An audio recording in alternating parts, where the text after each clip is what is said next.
And we are live. Welcome back. Uh, so, the title is asking, is nuclear power the answer to CO2 emissions and climate change and global heating? No, no, it isn't. Thank you for coming. Remember to like and subscribe and ring the bell, notification bell. I do this, once a day, sometimes once a week, whenever I feel like it.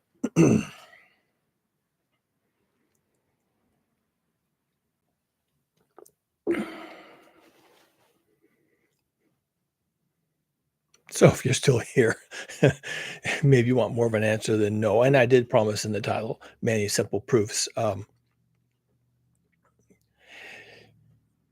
This topic comes up a lot in the discussions of climate change because what people are trying to do right now is uh, reduce carbon dioxide emissions into the atmosphere. Carbon dioxide is a potent greenhouse gas. There's enough carbon dioxide in the Earth's atmosphere in a general sense, meaning before humans started adding to it, to increase the temperature of the Earth via the atmosphere by about 60 degrees Fahrenheit, and that's no slouch, right? That's a pretty big deal. We're adding to it, and so because a thing is a thing, it's going to get warmer. That's just basic science. This has been known for I don't know 180 years, and actually, I think even the Greeks were kind of imagining that there must be something in the atmosphere that helps keep the Earth warm. So this has been around a long time. No one's questioning that there's a greenhouse effect. It can be measured. It can be demonstrated in a high school classroom. It's not a question. So people are talking about, all right, how do we limit emissions from our civilization? How do we limit emissions of CO2 into the atmosphere so as not to enhance the greenhouse effect beyond what is obviously useful? There is a certain utility in that, and we're enjoying the 60 degrees above zero that the current level of CO2 uh, affords us. So, um, one of the ponies that gets trotted out when people are looking at our reliance on fossil fuels to power our civilization is that we should rely on something that doesn't have a carbon dioxide waste stream. Meaning when you are generating energy, probably electricity, there's no waste from that activity that looks like carbon dioxide. And this is where the topic of alternative energy comes in. Alternative energy, clean energy, green energy. They call it a lot of things. Uh, some of the things that categorize as alternative energy have been hydropower, which is just a dam, the water going over a dam and through a turbine, and it turns a generator and generates electricity. And then all the energy production has to turn a generator to produce electricity. So how you turn a generator to produce electricity is the trick. That's the discussion point. So you can have water fall over a dam, and therefore it's the gravity and the weight of the water that's turning a propeller that generates electricity. That's one kind of alternative energy. Alternative to what? Alternative to fossil fuels, which is kind of weird because fossil fuels are themselves the alternative to all these other things I'm just about to mention, because all these things I'm about to mention came first, actually. So hydropower has been around a long time. Also, you can have, I'll just mention geothermal in passing. The heat of the earth, the magma and the hot rocks can be tapped to generate for its heat content to boil water to create steam to turn a turbine and turn a generator. Okay. There's wind power. So the wind blowing over the landscape can turn a turbine, which turns a generator, which generates electricity. You can have solar power. Solar power actually doesn't have any moving parts. It uses the photo electric effect, which was first hypothesized by Albert Einstein, and it is where photons, light, strike a a semiconductor, a silicon wafer, and excite the electrons in the wafer. And basically, the photon is turned into electricity in a form and causes a current to flow in a wire. So that's the photoelectric effect. Also, doesn't have any immediate at the site CO2 emissions. And then there's nuclear. Now, nuclear is again another discovery of science, fairly recent, about the same time as the photoelectric effect, that there are elements in the periodic table. Okay, elements, you can't make these things. You have to find them, dig them up, concentrate them, use them in your process. There are elements in the periodic table that are radioactive. And as they decay, the decay products can generate heat. And the heat can be used to boil water and create steam and turn a turbine. Um, uh, Radioactive elements are things like uranium, plutonium, thorium. There's a bunch of them. About half the periodic table above a certain point is unstable and can be used reliably to generate electricity indirectly through steam from radioactive decay. But the point is, if you have a nuclear plant and it's operating, it's not emitting CO2 into the atmosphere. So these things are all called alternative energy because they're alternative to what we would like to do, which is burn fossil fuels. And the problem with burning fossil fuels and why we need an alternative is because it emits CO2 into the atmosphere, enhancing the greenhouse effect. So, so nuclear is in the category of alternative energies. Now, it must be said quickly, with all of these alternative energies, they have a certain what's called embodied carbon, meaning that when you have constructed the machine or the solar panel to do the thing, to capture the wind energy, capture the falling water, capture the sunlight, that whatever the thing is that it does, when you've constructed this machine, you have constructed it using fossil fuels. And there's mining operations for the metals. There's plastics used, and those come from fossil fuels. There's transportation of these things. There's working with the metals, meaning extracting the metal from the ore, forming it into shapes, milling it, transporting it, whatever you have to do. Aluminum, copper, iron, uh, zinc, silver, gold, all these things are used to make solar panels, but also like copper is used extensively in the windings for the generators. And all these alternative things have copper in them. And you have to have copper metal to make a generator. So um, there's an embodied carbon footprint in all these alternatives. Now, let's be fair. Let's be fair. The amount of embodied carbon might be a lot less over the long run, meaning the life of the machine you just made using carbon resources. The embodied carbon might be less than the lifelong output of, say, a coal-fired power plant.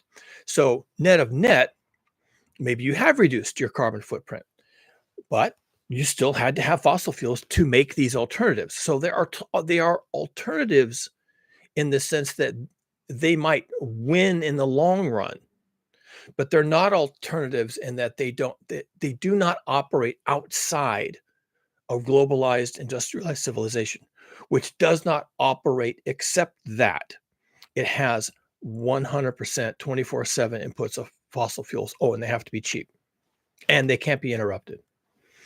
And if you have all that going for you, you have all this industry in China and all this industry in Canada, all this industry in Germany, all this industry in Taiwan, and all this industry in South Korea, and all this industry in Japan, then if all these things are working and all these gears are turning and all the fossil fuels are going back and forth and container ships and the trucks and the dump trucks and the mining operations and the wells and the smelting operations and all the metal forming and all the machine work and all the plastics and all the forming of the things and the transporting of the things and the accumulation of the things, and they all go to the factory, and this factory makes this and that factory makes that, and you bring them all together to a third factory and it assembles something, and then that goes into a container, and the container goes into a container ship, and that goes to a port, and then it gets on an 18-wheeler truck, and then it gets delivered, and then you have the parts you need to make the thing.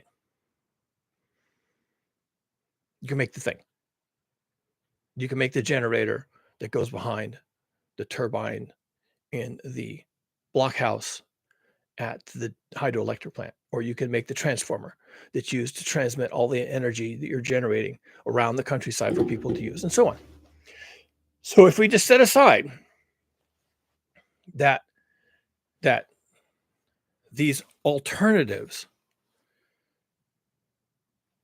work and are available because there is a global industrialized civilization that collapses without constant cheap inputs of fossil fuels. If you just set that aside, then they are alternatives. So really, I could have titled this video differently. I could have entitled this video, Does Alternative Energy, save our bacon? Yes or no? Many simple proofs. Um, my answer is no. Alternative energy doesn't do that. Now, I'm focusing on nuclear. Nuclear actually has a set of problems even beyond the embodied requirement for continuous availability of fossil fuels. Nuclear has a whole nother set of problems that solar panels don't. And I'm going to start with how solar panels and windmills and falling water are not dangerous. If someone lives in a house that has solar panels and they're enjoying the solar energy, and then something happens, they move away, they leave, they die, the economy collapses, a whole town just empties, and people have to leave because there's no work and there's no infrastructure, and the government collapses and they all have to leave, there's no food, they go, okay, and those solar panels are sitting on a house that's been abandoned. Is that a problem? What's the problem? Well, it's a waste. We should collect those and use those. Okay, fine. It's a waste. That's not even a problem. That's an opportunity. But is there a problem? They're just sitting there. Is there a problem? No, not really. No more than the house sitting there underneath the solar panels is a problem. Is that a problem? Well, it's full of wood. It could catch fire. Yeah, but is it a problem? Well, I guess not. It's just an abandoned house that happens to have solar panels on it. What if you build a wind farm and it's out in the countryside? It's out in the water maybe, and there's men and women have to go up there and maintain it. There's all these transmission wires under the ground or whatever. They have to go to a substation that needs maintenance, and then there's all these transmission wires overhead that move the electricity thousands of miles, and all this technology and all. Okay, but what if those people just don't go to work anymore? What if civilization collapses and no one's going to pay them to go out there and climb up in that thing and fiddle around with the bearings? So they just stop doing it. And one day the wind towers just stop, the blades just stop going around, and the generator freezes up and the bearings go bad and the blades break off in a wind and it's just sitting there. Is that a problem? Well, it's a waste. Okay, but is it, we're not getting power out of it. It's just sitting there. Is it a problem? It's ugly. Okay. Is it a problem? Well, no, not really. It's a shame, but is it a problem? Is it something we have to solve? No, it's not really. So you can abandon solar panels. It's dumb, but you could do it. You could abandon a whole wind farm. You could abandon a solar farm out in the middle of the desert. You can abandon a dam that has a blockhouse that has a generator in it. You just walk away from it.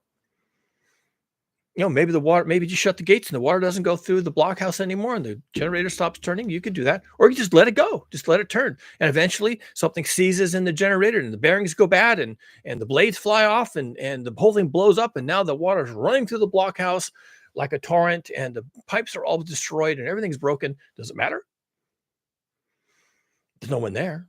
You've abandoned it. No one's doing maintenance. No one's monitoring. No one's looking at the gauges, seeing if there's electricity going through the wires or not. Nobody cares. Now, maybe the people at the other end were enjoying that electricity and they were using it as long as the hydropower was functioning, or the wind power was functioning, or the solar power was functioning, or the geothermal was functioning. They were using electricity, and then one day it stops. That's a problem. But is it really a problem? Not really. People go, "Oh, shucks. Shucks. I guess we have to find another source of electricity." No one's going to go rushing up to the dam and see if they if there's anything to fix, or must be all evacuated or anything like that. It's probably not going to do that. They're just going to, "Ah, shucks. Electricity finally failed. Well, we knew that day was going to come." Shucks. I guess we don't have electricity now. Well, I guess we have to find another source of electricity. Shucks. Darn it.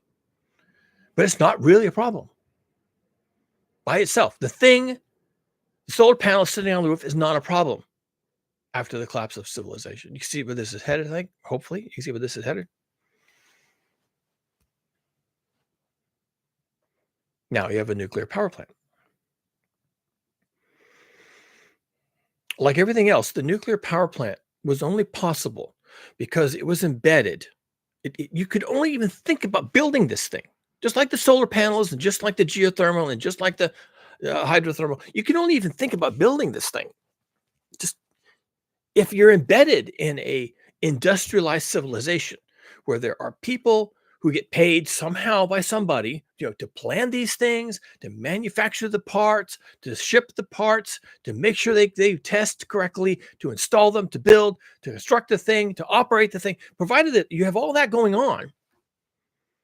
And all of that is going on before you even get started, for decades before you even get started, for 100 years before you even get started. Then you can build solar panels and a nuclear plant. You have to be embedded in this to even have this conversation. Without the surrounding infrastructure and the know-how and the jobs and the salaries and the everything, the roads, the electricity, existing electricity, to make electricity, you have to have all these things before you can even have the conversation. Are we going to build this thing? And then with nuclear, it gets worse. Now, the problem with nuclear is typical of every single thing, every fucking thing we do in capitalism. We only care about how it helps us, how we can make money, and we don't have any thoughts whatsoever about what comes after. When they fire up a coal-fired power plant and they put a great big smokestack up and it's way up high, and then the particulates and the sulfur dioxide and everything's going right up that smokestack, and they only care about the coal and the power right up until the waste products from burning the coal hit that smokestack, and then their concern ends. It ends right there. They don't care. It goes up the stack, it's gone. It's in the atmosphere. And if they could get away with, if the water treatment plant that treats your sewer could get away with dumping your raw sewer in a river, they would do that. The only reason they don't dump raw sewer in the river is because they'll go to jail. But that does not apply to fossil fuels and emissions. As soon as those emissions leave the firebox and hit that smokestack, it's no longer their concern. They don't care. And the same thing applies to nuclear. As soon as any part of that plant wears down, runs out, needs to be replaced, the waste product that comes from that maintenance is not a problem for them. They don't care. And of course, here I'm talking about nuclear waste. Now, you can say, oh, well, we have places to store nuclear waste. Oh, and nuclear waste is not that dangerous. Oh, and nuclear waste, I mean, there's different levels of it. Some of it's radioactive. Some of it barely is. Haha, you don't know anything about nuclear waste. You're not even a nuclear engineer. That's not what I'm talking about. I'm not talking about that at all. You could even solve that problem, and your problem does not go away with nuclear. The nuclear power plant cannot be built without being completely surrounded by global industrialized civilization powered 24/7 with fossil fuels. The operation of that plant cannot continue on a daily basis, except that that plant is embedded in a globalized industrialized civilization, 24/7 fossil fuels. That plant cannot be decommissioned safely and the components disposed of without that power plant being embedded 24/7 in a global industrialized civilization that is constantly consuming fossil fuels, and the waste products from that plant, either the water that comes out of it, the primary coolant, the nuclear fuel rods, any radioactive parts associated with the operation of the plant, like the containment building and everything else, none of that stuff can be safely managed, except that stuff, that end of life stuff, is completely been embedded in a global industrialized civilization that is run 24/7 on fossil fuels. So, if your thesis is that a nuclear power plant is going to save us, when we have to get abandon fossil fuels. You're wrong. You can't make it. You can't manufacture the parts for it. You can't operate it. You can't decommission it. And you can't manage the waste products, which are a completely natural or ordinary thing of operating a nuclear power plant, except that you have fossil fuels. And you just told me that nuclear power plant is a way to run civilization without fossil fuels. And I'm telling you, you have to have fossil fuels to manage the stupid thing. And since the radioactive wastes of a nuclear power plant, and that includes the power plant itself, the entire thing becomes radioactive waste. The fact that this has to be managed using fossil fuels, it has to be managed using fossil fuels for decades, if not hundreds of years. And people pretend that's not a problem because we don't pretend that the waste products of burning coal going up a chimney is not a problem. People still argue that. Throw it up in the atmosphere. Throw your sewer in the river. It'll go out to sea. It's not a problem. It's not my problem. And once that coal exhaust hits that chimney and goes up into the atmosphere, my problems are done. I'm done. I did what I said I was going to do, and I'm done. And as soon as you get the sewer at this water treatment plant, you let it into the river, it goes out to the sea, I'm done. My job was to make sure that the sewer from your toilet went someplace, and I did it. And I'm done. Don't talk to me anymore about it. It's gone. It's in the ocean. Finished. It's the same thing with nuclear. Nobody cares. Nobody thinks about it. And you're going to have all these radioactive materials. They're going to have lifespans of thousands of years, probably some of them more than that. And you don't know how you're going to manage it. And this is a real thing. And if it wasn't a real thing, you could say, well, that's not a real thing. That's just not a problem. I can come up with scenarios where that's not a problem. Well, if it wasn't a problem, then we wouldn't still be talking about it 70 years later. If it wasn't a problem, then we wouldn't have pilot plants from the Second World War and the Korean War that were operated in a shabby way that now are so radioactive no one can go there. It wouldn't be a problem. It would be a hoax. Oh, that power plant? Oh, yeah, we abandoned that. We just shut it down. We just closed the gate, put a big lock on the chain link fence and walked away from it. It's not a problem. It's like walking away from solar panels. We just walked away. Well, if that was the case, then they wouldn't have Superfund sites. They wouldn't have communities that are crying bitter tears that they got saddled with this white elephant. You wouldn't have places that are cordoned off and you can't possibly go in there unless you plan on dying. You wouldn't have these things. And notice, I have yet to mention Fukushima or Chernobyl or Hanford Reservation or anything else. I've yet to mention anything that is fairly notorious. I don't have to. That is not the problem. That is not the problem. The problem is when operated correctly for the intended purpose, as long as it can be operated in the way it was designed to be operated, as specified by engineers and nuclear physicists, it's a long-term problem. And this thing to be built, operated, maintained, dismantled, and the components from its actual normal operation stored is 100% dependent on being embedded in a global industrialized civilization that is 100% dependent on fossil fuels. So it's not an alternative to anything. The fact that a nuclear power plant does not emit CO2 into the atmosphere does not exempt it from being 100% dependent on fossil fuels.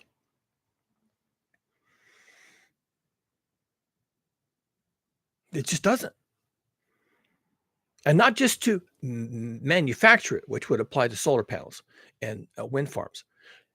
When those are abandoned, they're just sitting there. Nobody cares. Walk away from it. You could have a cabin in the woods with solar panels on it, and the person dies or leaves that cabin, and you leave the cabin there, and it could sit there for 100 years, and nobody would even know. And it wouldn't matter at all that it has solar panels on it. It wouldn't matter even a tiny bit. It's just completely irrelevant. But if you were to build a nuclear power plant on a river somewhere for the cooling water, and then one day everybody walked away from it, just walked away. No, that was fun. I'm going home. Bye. I'm done. Whatever. What happens to that nuclear power plant? Does it just sit there like a lump? Does it sit there like an inert thing? Well, of course not. It has a meltdown eventually. The fuel rods have a meltdown. The fuel rods that are in storage, the core of the nuclear plant eventually runs out of control and has an excursion, and there's no one there to deal with it, and it just has a meltdown. Now, different technologies, nuclear technologies, react to abandonment in different ways, and you could say, well, there's a perfect technology that you could walk away from it. Just walk away. Wouldn't mean a thing.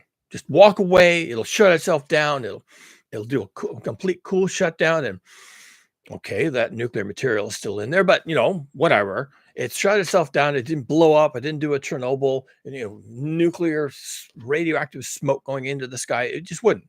There's a perfect technology somewhere, and it's just not a problem. Yeah, really, really. I kind of don't even want to hear that argument. I'm an engineer. I'm usually open to arguments. I'm usually open to that kind of thing. But the nuclear industry has such a bad reputation for just being lying sacks of shit. I just don't want to hear it at this point. I just don't want to hear it, because if once again they're just lying through their teeth, and there is maybe something that could possibly go wrong, well, then that's going to go wrong. Because once this thing is no longer in, most of the time, these people who are claiming, oh, well, this can be shut down and it can be managed and it has fail safes and it can't possibly have a meltdown because there's these kinds of safeguards and this and the way the fuel works, and it automatically they thought that about the Fukushima reactors. They thought that they were engineered to be completely fail safe. Lying sacks of shit. It just lied. Well, okay, let's be fair. Let's be fair, though. They didn't lie. Come on, don't be so mean. They didn't lie. They just assumed that the generators would be there, and there would be electricity from the outside to run things, and there would be, all the support come flooding in from around. There'd be first responders, and the government would get involved. The military would come, and we'd manage this thing. We just really manage the hell out of it, and then it can't melt down. Okay, that's because, once again, you're assuming, and this is an assumption, and now we have to question this. You're assuming that your nuclear power plant, in order to not melt down, in order to not blow itself to rat shit, as happened in Fukushima, as happened in Chernobyl, your nuclear power plant, so as not to blow itself to rat shit, is embedded in a global industrialized civilization with everything going for it. Everything is intact. Everything is working. Everyone knows their part. Everyone's committed. Everyone's going to do the right thing. Everyone knows what to do. Okay. And all this is working. All these gears are geared together, and everybody's going to do the right thing. And they're all going to come roaring in to fix this problem. That's what you're assuming. And they're all going to have fossil fuels. Everything is intact. Everything's working fine. And they're all going to show up, and they're all going to have their fossil fuels, and they're going to fight, and they're going to uncriticalize the reactor, and they're going to put in the boron, and they're going to do the thing, and they're going to fix the out of the thing, and they're going to control the thing and scram the reactor, and they're going to do all these things, and they're all going to have their bunny suits on, and they're going to have their radiation detectors, and they're going to be there, and they're going to fix it because they've got fossil fuels, and all their lives are perfect, and they haven't been scrambling around all morning trying to find food for their family, and they didn't have to leave the community because of a refugee crisis or because of war or famine or starvation, and everything is going to be great. And our nuclear power plant will never have a problem that civilization can't solve. Well, there is no civilization. And if we're talking about eliminating the consumption of fossil fuels, then this is where we start having an adult conversation. You're going to eliminate fossil fuels. That means your technical people have to go live at the site, because these sites are always isolated. I wonder why that is. They're always isolated, and therefore you can't live in a suburb 80 miles away and take the train and catch the shuttle and go to the nuclear power plant. You have to live at the nuclear power plant because there's no fossil fuels. We just said that. We're giving up on fossil fuels. So there's no fossil fuels, or they're really expensive. So now you can't be commuting in trains and planes and buses and all this stuff. You have to live on the site with your family. And if you have children, then they need things that kids need. And everybody needs food, and everybody needs water, and everybody needs a place to relax. So you're living on this nuclear site, and all these things are happening for you. And they're bringing in food, and they're bringing in water, and there's families, and there's kids, there's a school, there's a library. And because you're all living right there, because we've given up fossil fuels. So commuting to work is just not a thing. You're living on the site. And now something goes wrong. And what happens when you're living on the site, because that's how we manage nuclear power plants now, because we don't have fossil fuels. What happens when you're living on the site and something goes wrong? You bug out, you leave. And do you ever come back? No, because it's hard to bug out. And once you're gone, getting you back is a big deal. And are you ever going to come back when that means bringing your children with you? You're not going to do that. So because there's no fossil fuels and you refuse to live on the site, you leave. And because you have a certain amount of freedom and there's other jobs you could do, and maybe you got a lot of money, maybe you got family that lives in Taiwan, you don't even care anymore, and you just leave, you bug out, and there's nobody at the nuclear power plant, and nobody wants to be there because everybody's having the same thought: I got to get the fuck out of Dodge. Get out of here. I'm getting out. I'm getting out now. I'm going to be the first out the door. I've got some vacation time. I'm going to take my vacation time, and then, oh, sorry, I'm not coming back. That's the smart move. Get out while you can be replaced. And after a couple of people have figured that out, and they've all taken their opportunity to bug out, and they're not going to do this anymore because there's no fossil fuels, or it's too expensive, or it's not available. Then you got a skeleton crew. There's a few guys in there who's maybe don't have wives, and their wives aren't calling them on the phone every 15 minutes, crying and weeping. Come home, come home, come home. And so they're just managing the nuclear power plant. And then there's an accident. And then there's only a few people and no one comes to help. And then they bug out. They're like, oh, yeah, well, fuck this. I could do this so long as it kept working and they kept sending food and and I don't have a wife and kids to go home to. And they're not crying on the phone every hour. Why don't you come home? Well, now I'm out of here. There's only a skeleton crew. We can't deal with this. So long as this thing worked fine and never had a problem, and there was never a tsunami, and there was never a snowstorm, and there was never a cutoff of electricity from outside, because these nuclear power plants, ironically enough, require electricity from the outside to operate. That's not a vulnerability. So long as everything is wired up tight and all the gears are meshing and it's all happening embedded in a civilization that is 100% dependent on fossil fuels and hasn't collapsed, and everybody's working together and everybody knows where to go and everybody's willing to do that, and they all understand the importance of it, and they all agree on the importance of it, and they don't have families and they don't have prior obligations, and they're not terrified, then yeah, okay, that you can make a case for that working, I guess. Kinda. And that's just existing nuclear power plants. It takes 20 years to decommission a nuclear power plant. Did you know that? You need 20 years of lead time to do this safely. I mean, maybe you can do the really dangerous stuff in the first month or two, like shutting it down, cooling it off, extracting the fuel rods, finding a cooling pond to store them in, building a cooling pond to store them in if your cooling ponds are full. Yeah, you could do that. Yeah, a few months, maybe half a year, right? So it's not 20 years, not really. And then you think you get to a point where you can walk away from it, right? Well, you can't, because the cooling ponds, which contain the fuel rods, have to be kept watered. And the water can't just be any old water. It has to come from a filtration system, and that filtration system has to be maintained. And there's filters, and there's renewable resources that have to be put in there. And then the pumps have to be kept running, and has to be electricity for that. Oh, yeah, that's right. We still need electricity. Where's that coming from? Do you have generators? You have diesel generators? Where's the diesel coming from? Who's managing the diesel generators? How often do those have to be fixed? How often do you have to have diesel deliveries? And who's delivering the diesel to run the generators? That's another piece of equipment. That's another person. Is someone even willing to do that for you? What if they're also have bugged out? What if they've also got their family and gone to live in the Philippines, and they're not doing that anymore? And that company is bankrupt, and that truck needs maintenance, and people just walked away from the truck, and they walked away from the company that used to deliver the diesel to the generators that have to run to keep the power plant working. and it just falls apart. It's like all these gears are just flying in different directions. They just fall completely apart, and pretty soon your nuclear power plant is not embedded in a global industrialized civilization. It's just not. You walk out the front door one day, you're sipping your coffee, and you're looking around, and there's nobody there. There's nothing there, and then the power goes down, and now you have to fire up the diesel engines, and you haven't have had a diesel delivery in a month. And now, and you're thinking, what do I do now?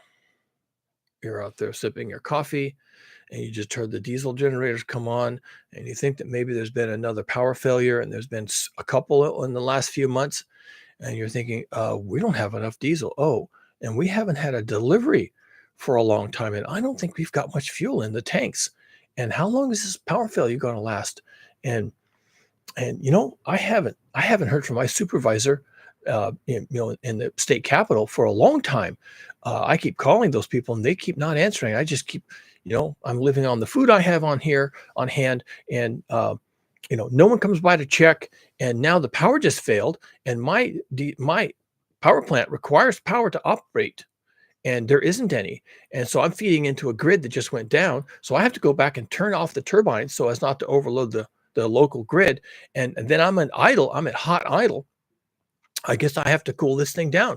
Okay, well, let's shut this thing down. There's a shutdown procedure. I'm going to do this.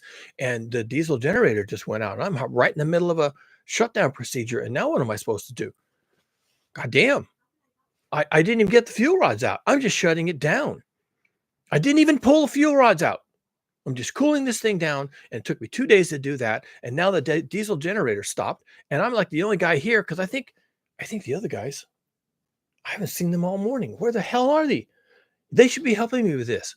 Did they split? Did they bug out? Well, God damn it! What am I doing here?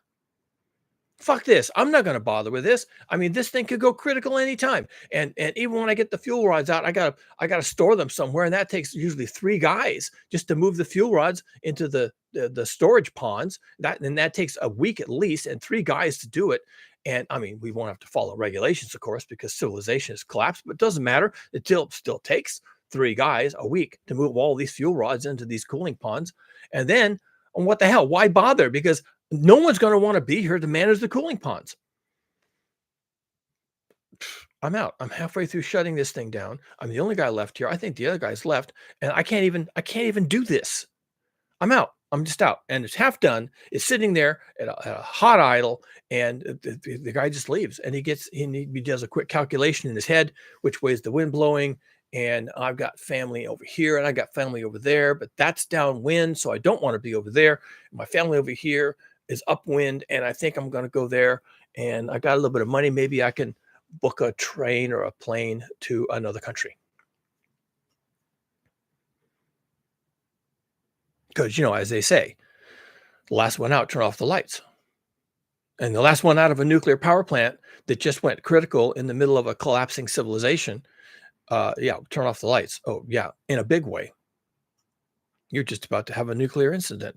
You're just about to have a meltdown of some kind.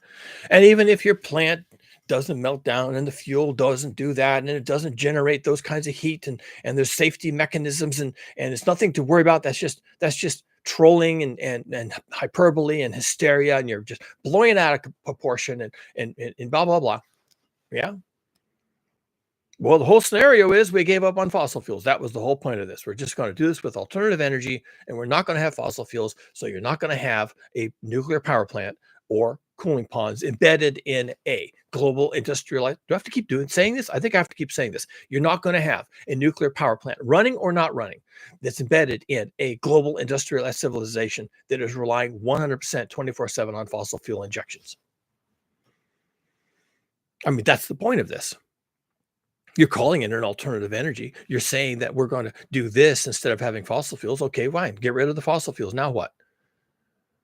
Now you've completely changed the environment. You've completely changed the narrative for how this is supposed to work. You've completely changed the situation on the ground. Absolutely, completely changed it.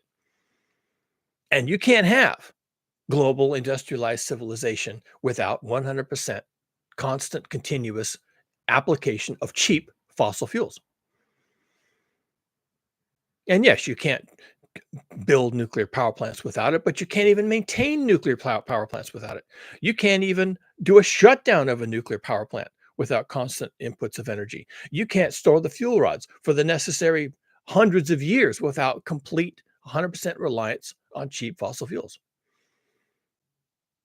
And the corporations who build these things don't want to maintain them. They're just like the guy running the sewer treatment plant. He would rather just dump it in the river. And if things get tough, that's what he's going to do. Dump it in the river. Not my problem. Now it's somebody else's problem. And that's what these operators are going to do. They're going to say, well, so civilization just collapsed. Well, la dee da, I'm out. That's what they're. I don't want to spend money on this. I'm not going to maintain this. I'm not going to be hanging around when it goes critical and someone comes around looking for someone to lynch or to sue or to jail or to punish.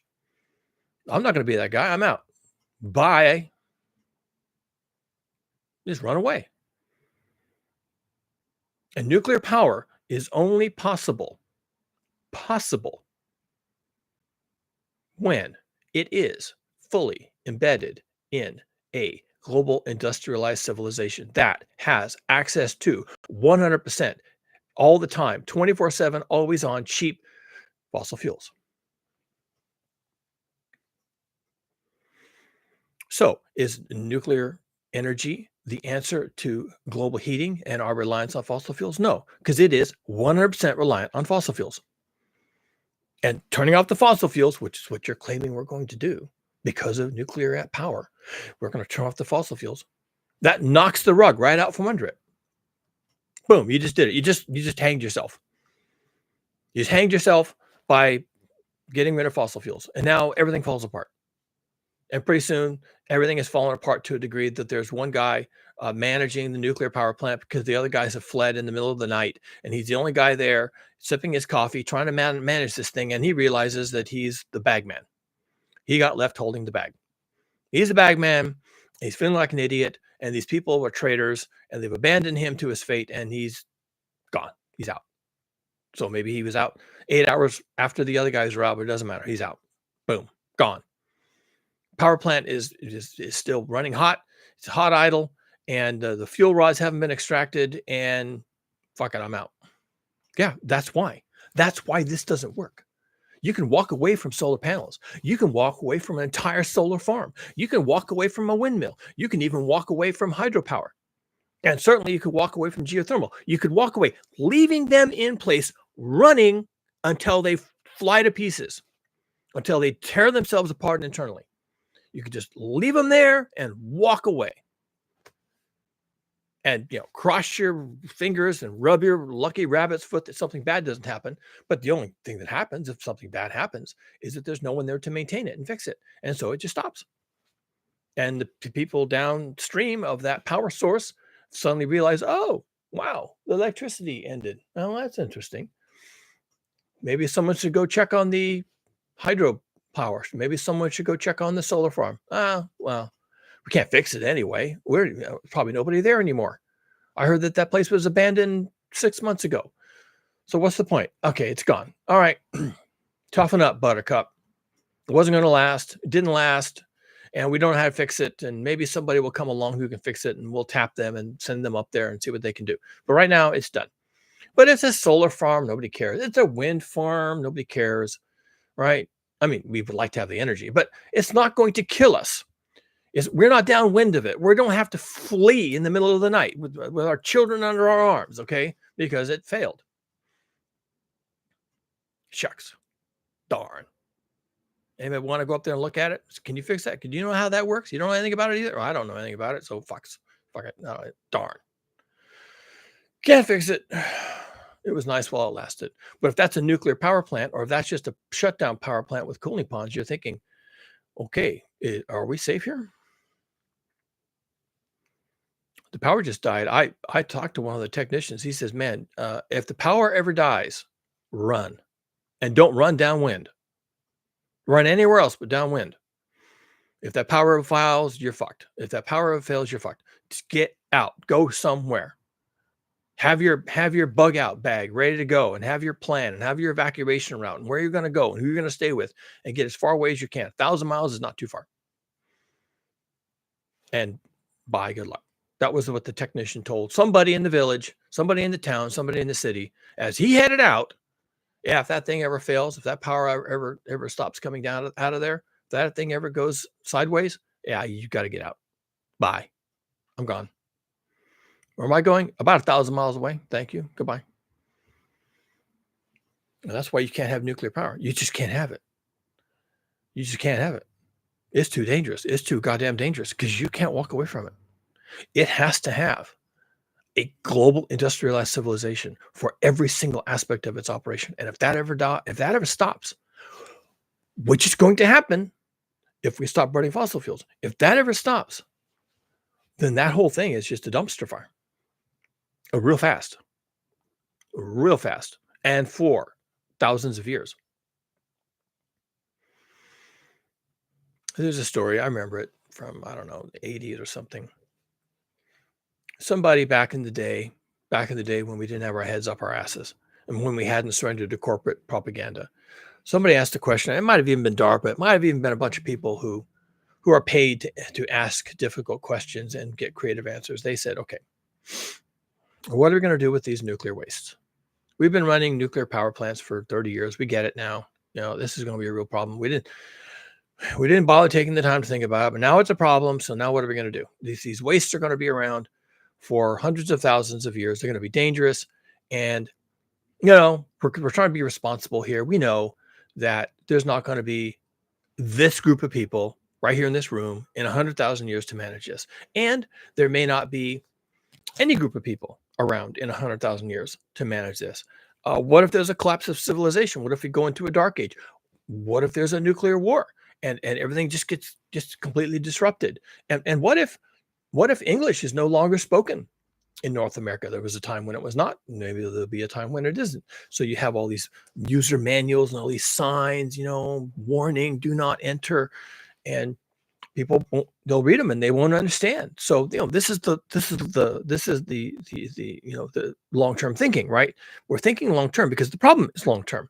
Our corporations don't think so because as soon as the problem is no longer their problem, they just walk away. Oh yeah, that's your problem now. Bye. You know, they walk away.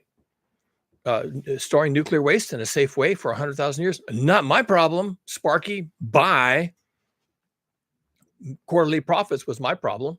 And I'm doing fine for quarterly profits. So don't talk to me about this other stuff. 100,000 years from now, bye. So they had to think creatively. And they had to think about, okay, how do we store this stuff for 100,000 years? Let's assume we can do that. It's a bold assumption, but let's just assume we can do that. And okay, fine. So we have a storage site. How do we warn people not to go in there? Because it's radioactive.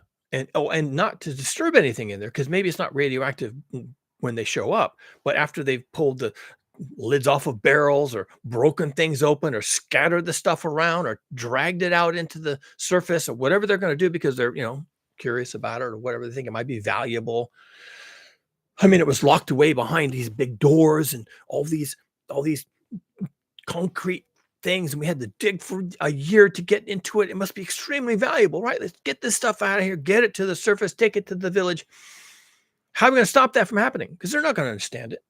And so they had to think long term. What lasts a long time? And, you know, one of the things is, you know, fear of death. Everyone's afraid of death, right? But how do you tell people that a place is going to be deadly? Skulls and crossbones. Well, that doesn't necessarily mean that.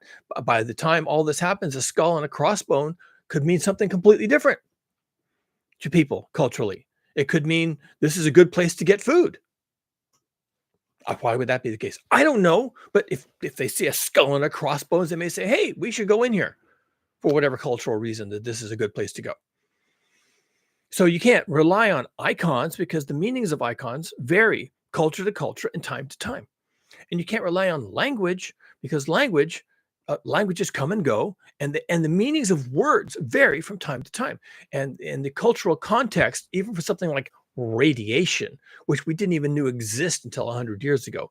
How long can that kind of complex concept that there's even atoms and that some of them are radioactive, whatever that means, you don't understand it. Okay. You already don't understand it. And you're embedded in this culture. And how do you transmit to people that there are these things called atoms? Some of them are radioactive and some of them give off particles and they're all invisible and there's no, you can't smell it, you can't see it, you can't taste it, you can't touch it, and it'll kill you. And how do you transmit all of that information, all of that complexity, all that culturally embedded knowledge that only makes sense to people who have got a college degree? Because most people, when I tell them that there are atoms and they are unstable and they have a half-life and when they decay, they'll emit various types of radioactive particles, alpha particles, gamma particles, gamma rays, and they'll say, what? Why you say these large words all the time? Why do I care? Isn't someone supposed to take care of that? I don't want to hear about that. But that Netflix series, have you heard about that? I think that was Game of Thrones. What'd you think about the last episode of Game of Thrones?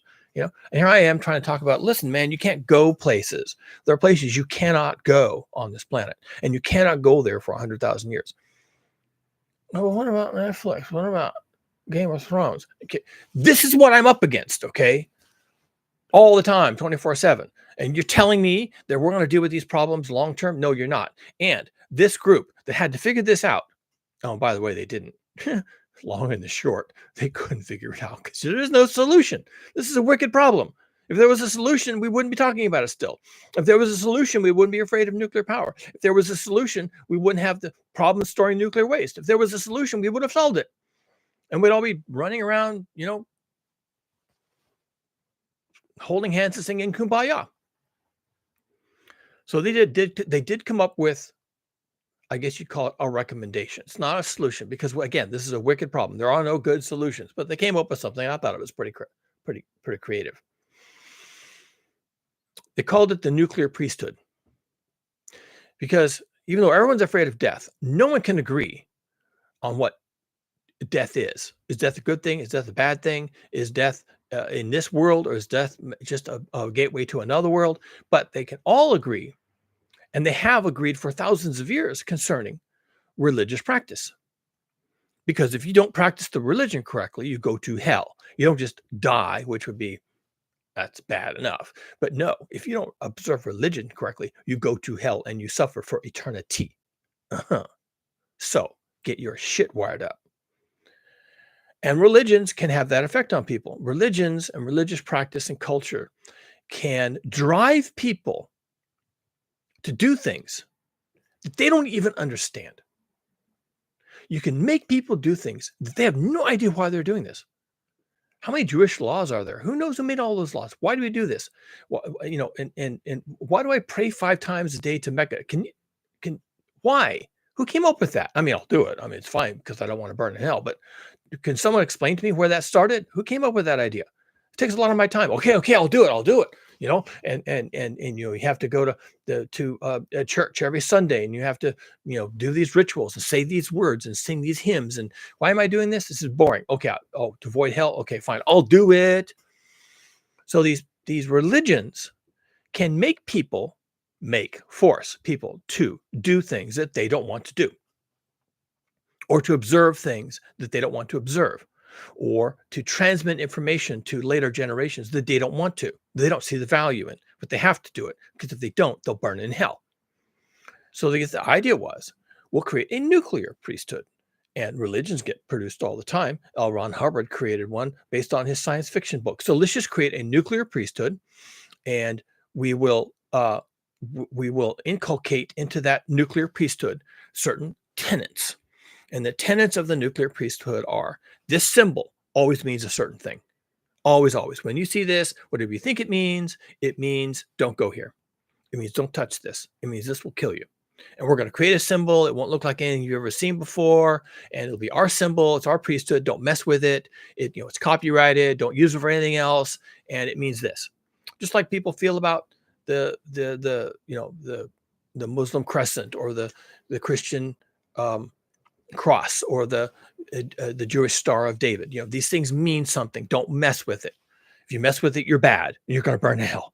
Okay. And if you try to change the meaning of it, you're bad and you're going to burn in hell. And you're an apostate, and we're going to burn you at the cross, and we're going to burn your family at the cross if you change this and you don't believe this, or you poke fun at us, we're going to behead you, and all these things. That's what a priest, that's what a religion will do for you. And if you don't like the way religions are about their symbols and about their prophets and about their behaviors, well, okay, fine, good enough. But the nuclear priesthood was going to serve a purpose. And we were going to deliberately create this thing, and it would have its symbols, and it would have its liturgy, and it would have its hymns it sings, and it would have its churches, and it would have its holidays, and it would have its observations, and it would have its mythology. And the mythology is there are places on this earth that are haunted by demons. And we won't talk about periodic chart or half-lives or radioactive decay or gamma rays or beta particles or anything. Forget nuclear lead shielding. Forget all that.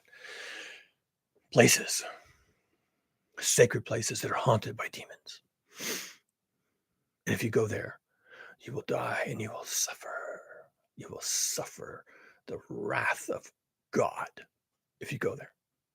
Everybody who goes there dies painfully. No treatment possible.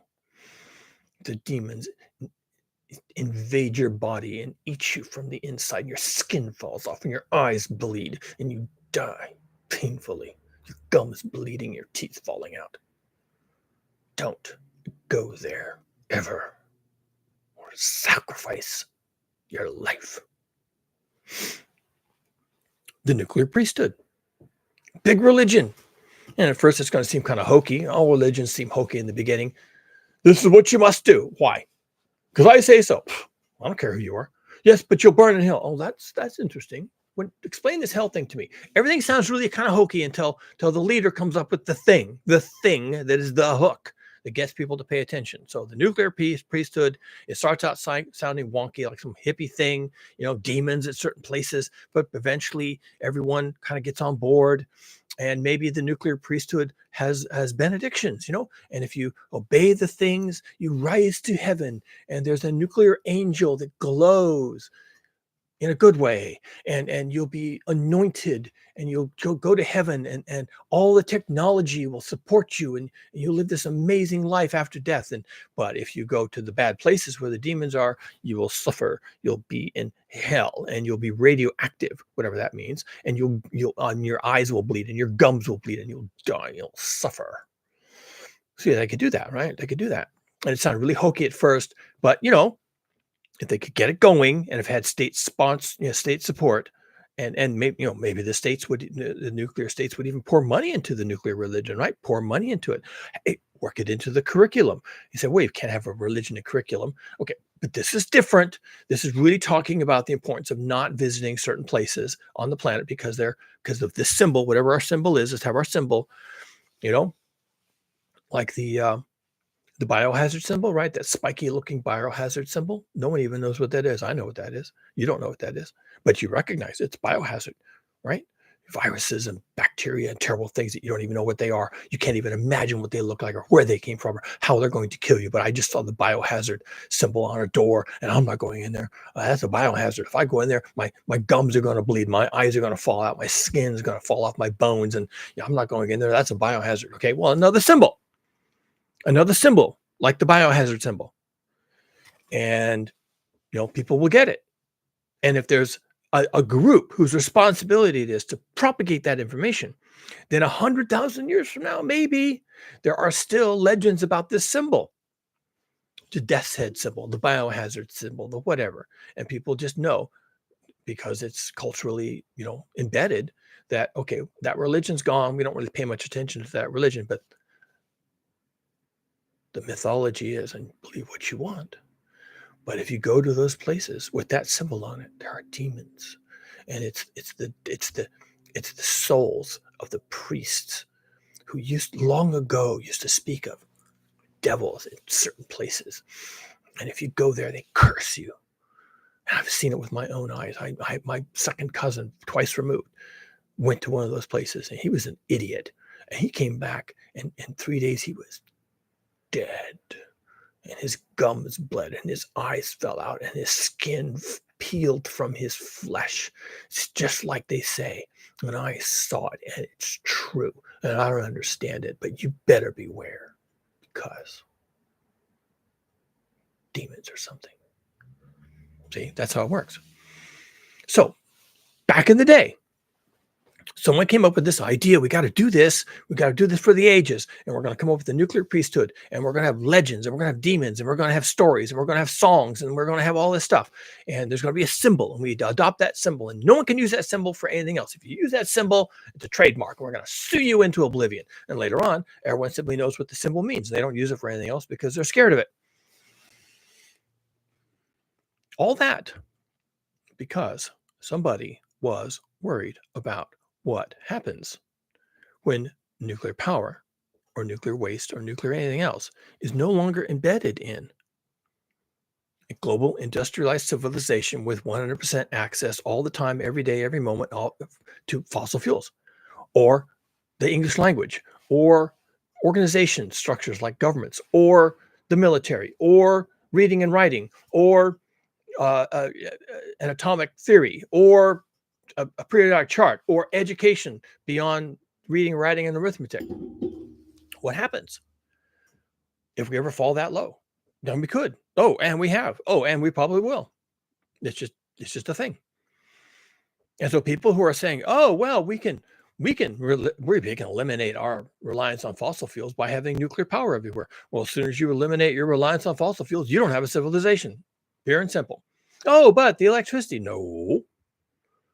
Your nuclear power plant isn't going to get your food in from the fields. It's not going to provide fertilizer for the plants. It's not going to provide pesticides. Your nuclear power plant, it just gives you electricity, which you can use in your home. Maybe you can charge your electric car. But who's working in the fields and how are they getting there? And how are the crops getting harvested? And how are the crops getting shipped? And who's processing the food? And who's delivering the food to the store? And where's the 18-wheeler? And well, we could electrify all that. Yeah, you could, but you haven't. You could, but you haven't. And you haven't started. And people like me are looking at this with urgency. If you're not looking at it with urgency, good for you, but some of us are. And we're wondering what's going to happen when this shit show comes crashing down. And we have all these nuclear power plants, at least the ones that got built and ones that are operating, and they're all and the ones that have cooling ponds for all their spent fuel rods, and all these facilities that are storing nuclear waste. We have all this going on, and yet something bad happened, whatever it was, and they cut off the fossil fuels, and now we're fucked. Well, la-di-da. The last thing on anyone's mind is, where are the nuclear power plants? The very last thought they're going to have, because they don't even know they exist. The lights come on, and then the lights went off. Well, what does that mean? I don't know. Well, that means your nuclear power plant just went offline. Who's out there? Is there anybody out there? Did they stay there? I don't know. We're having problems. We're getting off of fossil fuels. Or we didn't get off of fossil fuels, and global heating came along and smacked us upside the head, made it impossible to live here anymore. Did you know that rivers can get so hot that the water used to cool a nuclear reactor won't do that, and they must throttle down the nuclear reactor to operate safely? And possibly, if the water stops flowing or just gets too hot to do anything with, they have to shut down the reactor. Now there's a reactor that's been shut down, and maybe the water goes away. And maybe it's just hot because global heating, and it just gets hotter and hotter and hotter. And pretty soon you can't cool the nuclear reactor at all. So you shut it down. And then someone comes along and says, well, we need to decommission this. Oh, well, that's going to cost money. Who's going to do that? How long is that going to take? All right. And we have to do something with the nuclear fuel rods. We have to store those someplace. We have to have cooling ponds. We need an entire industrial sector just to manage the decommissioning of this nuclear reactor. And it's getting hotter and hotter and hotter, and suddenly no one comes to work, and the work is half done, and there's all these fuel rods laying around, and no one comes to work, and they catch fire and they burn, and all this radioactive smoke goes into the atmosphere, and now we have a nuclear disaster, and we have a place where no one can go for 100,000 years without their gums bleeding and their eyes falling out and their skin sloughing off their body.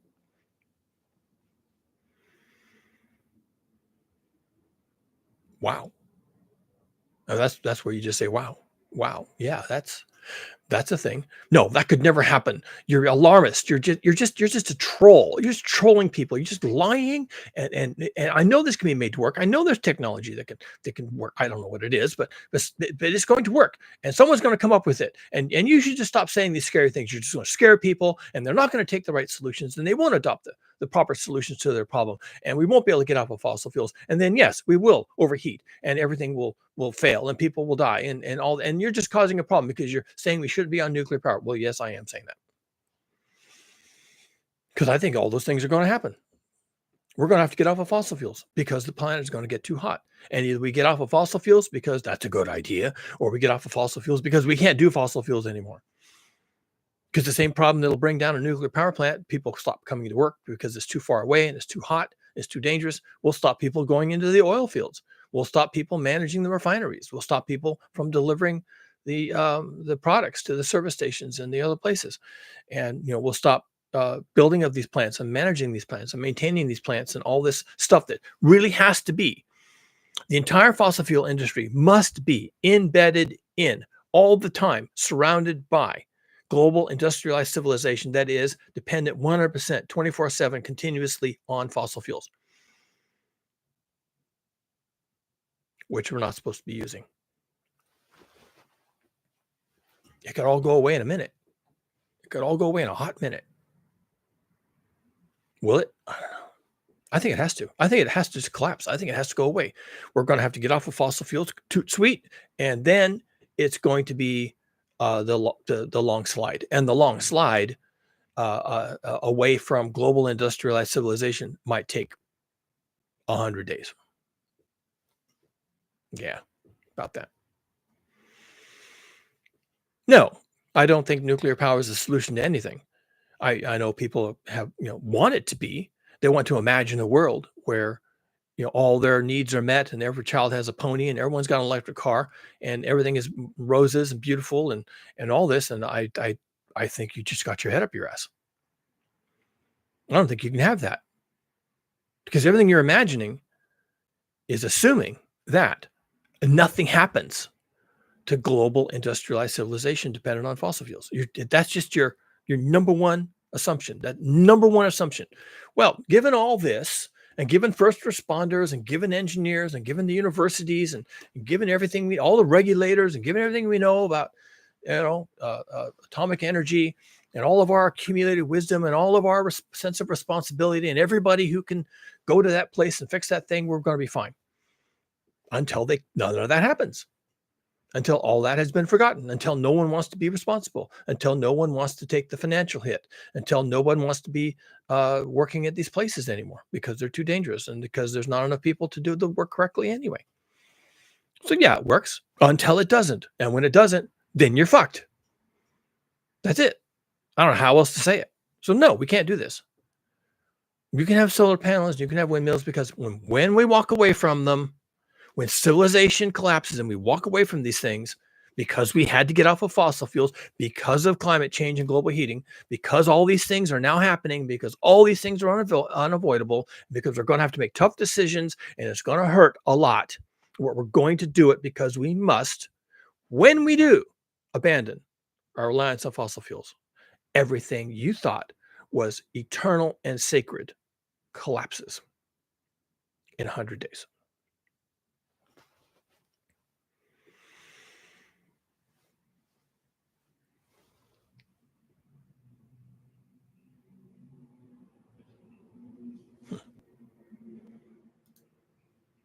Buckle up.